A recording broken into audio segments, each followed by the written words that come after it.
Seigneur, ce que je veux, c'est vivre près de toi, au pied de notre l'avenir se définit.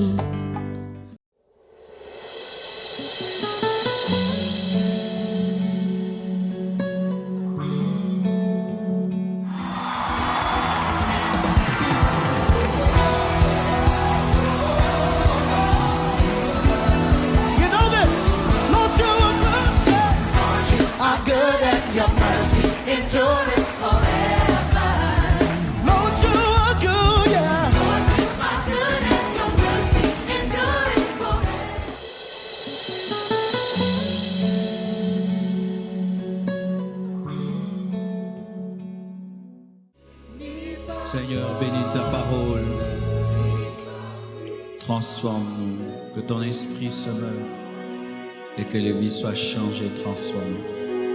Aide-moi à être un instrument entre tes mains pour ta seule et unique gloire.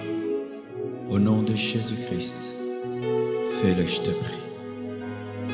Amen. Nous acclamons le Seigneur.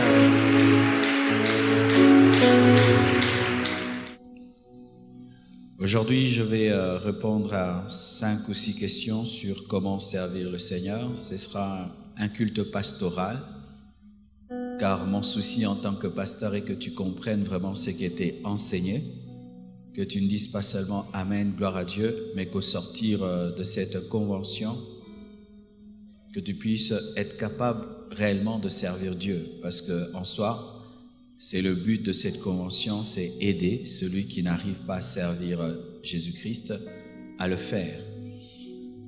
Donc, si nous terminons cette convention, il n'y a pas plus d'ouvriers à l'église, il n'y a pas plus d'hommes qui se donnent à servir Dieu, c'est un échec. Nous allons nous tenir debout pour lire 3 passages des Écritures.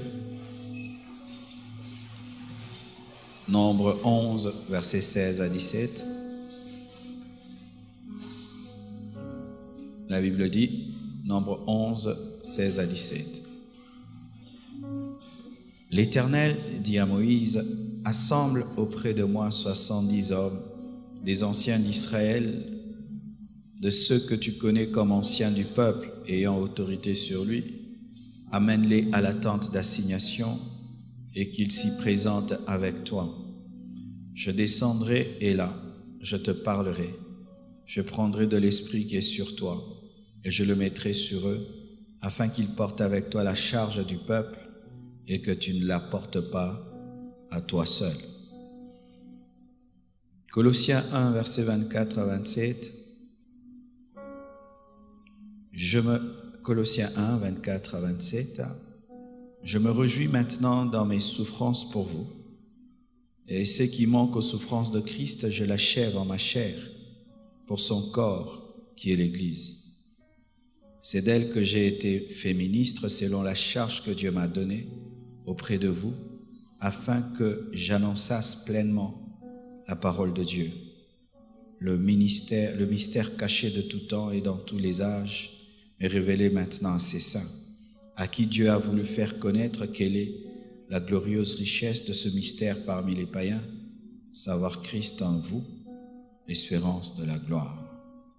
Pour terminer, Galates 6, verset 2, « Portez les fardeaux les uns des autres, et vous accomplirez ainsi la loi de Christ. » Asseyez-vous, s'il vous plaît.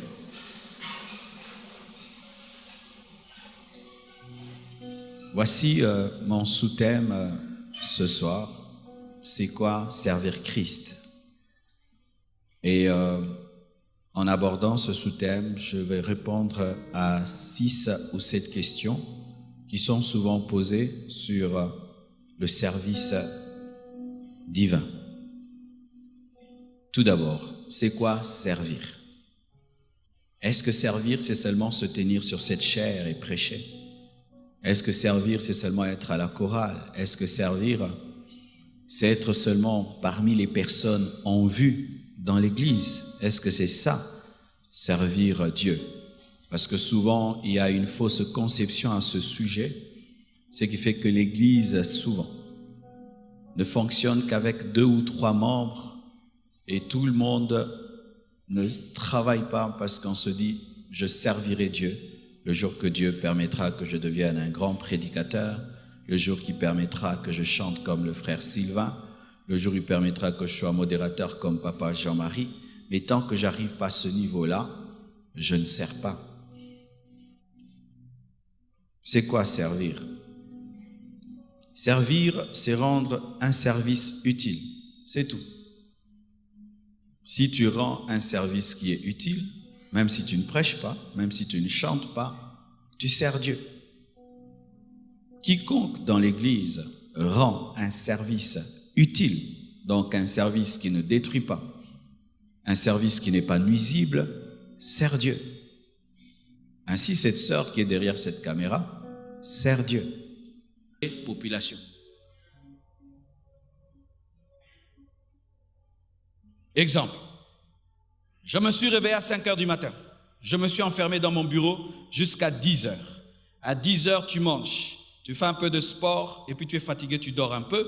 Et puis tu te réveilles à 15 heures, tu pries et puis tu viens à l'église. J'ai eu le temps de gagner qui?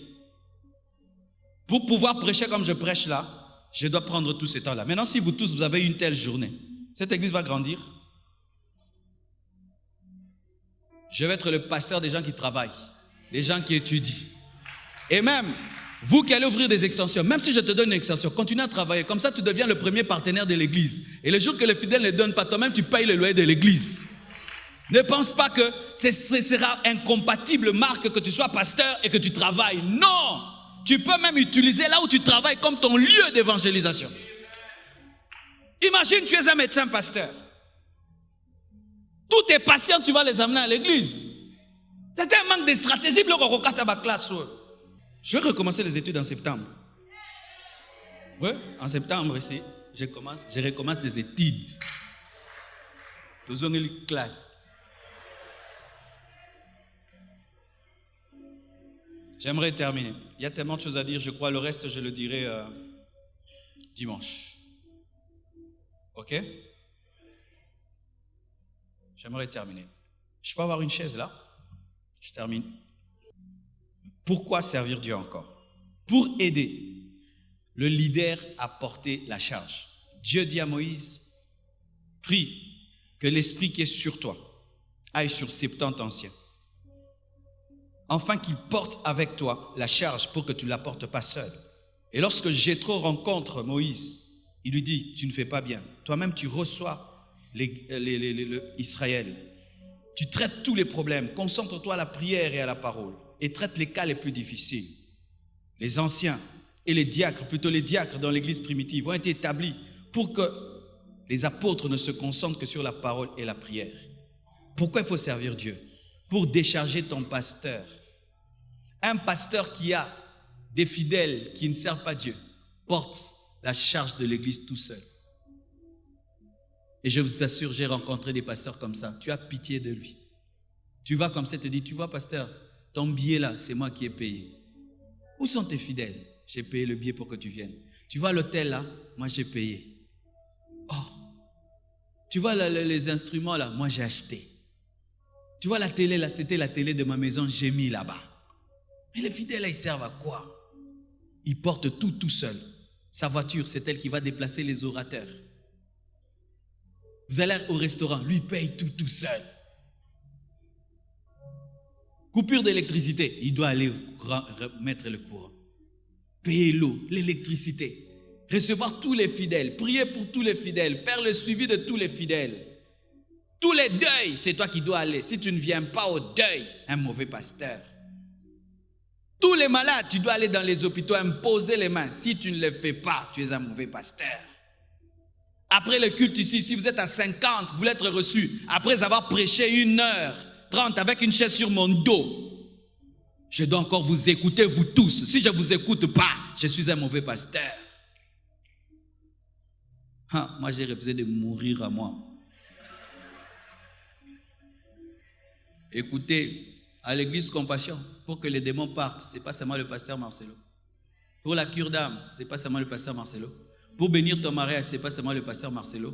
Pour le baptême d'eau, ce n'est pas seulement le pasteur Marcelo. D'ailleurs, Je baptise peu, je bénis peu les mariages, les cures d'âme, je les fais peu. La chose que je fais beaucoup, je suis plus en contact avec les leaders. Pourquoi? Au stade où l'église est arrivée, si je dois écouter tous vos rêves et vos songes, ça fait 20 ans que je suis pasteur. 20 ans que vous me voyez là, 20 ans. Où tu te réveilles à 3 heures. Des problèmes. Et l'église, même si elle grandit derrière, elle a plus de problèmes qu'avant. Problèmes juridiques, autorisation de bâtir, problème de ceci, problème béton, moellon, caillasse, barre de fer, extension, Mwanda, Lubumbashi, les noyaux en Europe, les invitations, les papas, les mamans, convention de ceci, 3 cultes le dimanche. Quelqu'un qui est là avec un poids comme ça, tu vas lui dire, pasteur, je ne comprends pas, depuis que je prie dans votre église, vous n'êtes jamais venu me visiter au Koutinga Boye.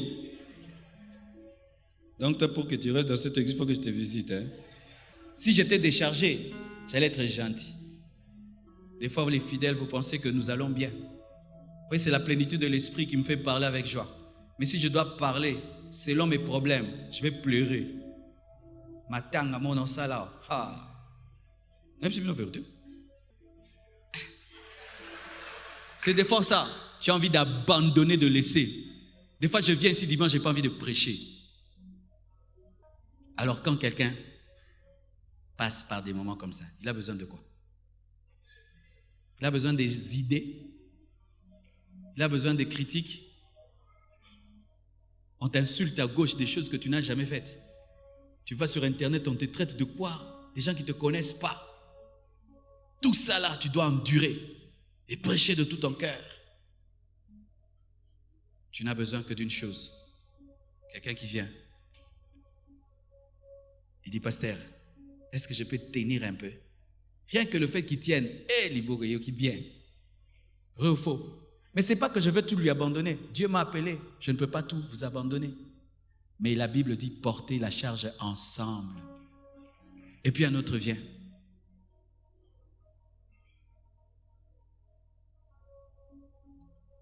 Tiens aussi.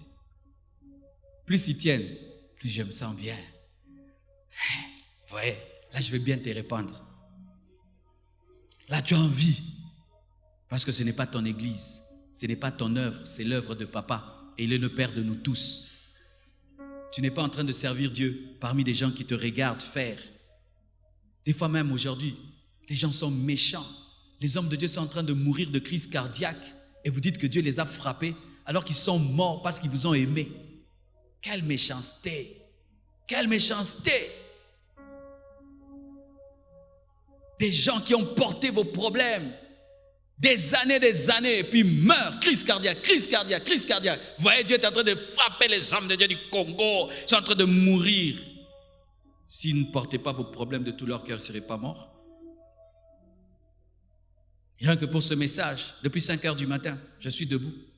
Mais si j'étais un pasteur négligent, je n'allais même pas le préparer. Je vais prêcher sur base de mon expérience.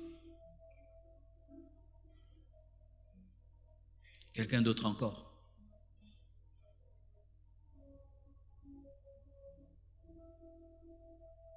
Ils tiennent. Et là même, tu peux dire, je vais en vacances. Vrai ou faux?